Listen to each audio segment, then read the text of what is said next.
नमस्कार, बहुत बहुत स्वागत है आपका और आप देख रहे हैं एएनएच न्यूज। मैं हूं आपके साथ स्वाति पार्थी। तो चलिए रुख करते हैं आज की ताजा खबर की ओर।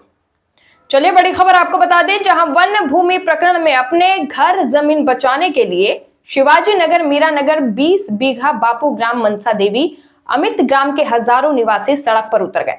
लोगों ने आईडीपीएल से बापू ग्राम बचाओ संघर्ष समिति के बैनर तले ऋषिकेश बचाओ संघर्ष रैली निकाली। रैली में करीब 20,000 से अधिक लोगों ने एकता का परिचय दिखाते हुए अपना दम सरकार को दिखाया। सरकार से वन भूमि प्रकरण में डिफॉरेस्ट का प्रस्ताव पास कर केंद्र सरकार को भेजने या क्षेत्र को राजस्व ग्राम घोषित करने की मांग की। करीब 1.5 किलोमीटर लंबी रैली 8 किलोमीटर का सफर तय कर तहसील परिसर पहुंची। यहां एसडीएम के माध्यम से लोगों ने राज्य और केंद्र सरकार को ज्ञापन भेजा। अपने घरों को उजड़ने से बचाने के लिए नारेबाजी करते हुए प्रदर्शन किया। लोगों ने कहा कि आजादी की दशक से पहले बसे इन इलाकों के लोगों को सुप्रीम कोर्ट के आदेश का हवाला देकर ना उजाड़ा जाए। वह लोग सुप्रीम कोर्ट के आदेश का सम्मान करते हैं, लेकिन सरकार को जनता के हित में फैसला लेने की जरूरत है।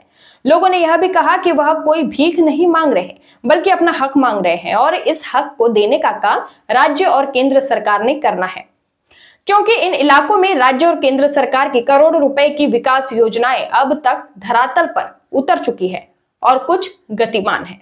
विचार होना चाहिए। जहां लाखों की संख्या रहती है, बापू ग्राम में 12 वार्ड पीड़ित हैं और मुझे लगता है कि 1,30,000 से प्लस जनसंख्या वहां पे रहती है।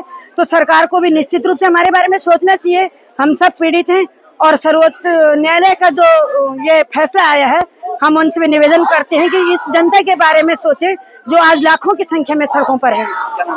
सुंदरी कंडवाल। सरकार को इतिहास से सीखना पड़ेगा, क्योंकि जब भी रोजी रोटी और मकान की लड़ाई हुई है और तानाशाही के विरुद्ध भी है, तो एक नई क्रांति का उदय हुआ है। तो ये क्रांति की शुरुआत है। अगर सरकार नहीं चाहती है तो ये सरकार के लिए बहुत बड़ा नुकसान होने वाला है। कितने लोग प्रभावित हो रहे हैं सुप्रीम कोर्ट के आदेश से? मैं समझता हूँ कि कम से कम 1 लाख लोग सुप्रीम कोर्ट के आदेश से प्रभावित है और इसलिए आज कम से कम 25,000-30,000 लोग आज यहाँ पे जमीन पर सड़कों पर उतर चुके हैं। क्या मांग हो रही है यहाँ पर? हमारी एक ही मांग है कि या तो राजस्व ग्राम घोषित किया जाए, इसको, और जो इनकी जंगल जमीन है इनको वापस की जाए। निश्चित तौर पर देखिए, 1 महीने से जिस प्रकार से लोग भय के माहौल में हैं और आज जो संख्या आप देख रहे होंगे कि हजारों की संख्या में कहीं पे भी लाइन टूटने का नाम नहीं ले रही है। मुझे लग रहा है कि 50,000 से ऊपर की संख्या आज सम्मिलित हुई है और ये स्वतः ही है, कोई संसाधन नहीं लगाए गए थे भीड़ को इकट्ठा करने के लिए।